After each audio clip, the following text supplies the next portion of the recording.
And that's a wrap. זה קובי. קובי הוא מקליט העובד כבר 11 שנה בתעשייה. יש לקובי מרווחים שונים של זמן בין הפקה להפקה, והמון ימי עבודה מתפספסים לו. זאת מיכל. מיכל הייתה סטודנטית מצטיינת, אך כעת היא לא מצליחה להשתלב בהפקות. המפיקים עדיין לא מכירים אותה. והנה אסף. אסף הוא מפיק.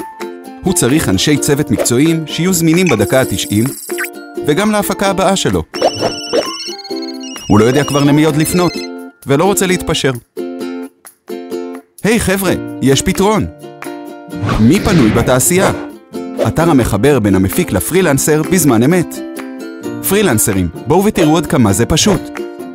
נכנסים לאתר ומקליקים על אני פנוי.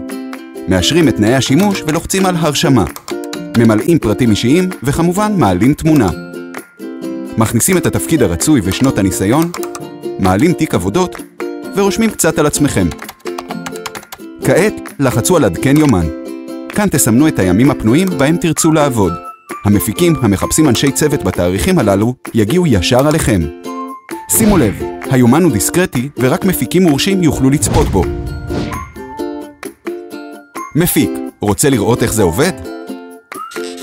אתה מקליק על מי פנוי בצד ימין, ממלא פרטים אישיים, את פרטי הפרויקט ואת מטרת הבקשה.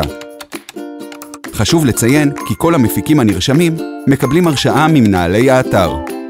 לאחר שאושרת, תוכל לראות מי פנוי בתאריכים המבוקשים. וכך בעצם תוכל לחפש בקלות וביעילות את איש הצוות הנחוץ לך, עד 3 חודשים מהיום.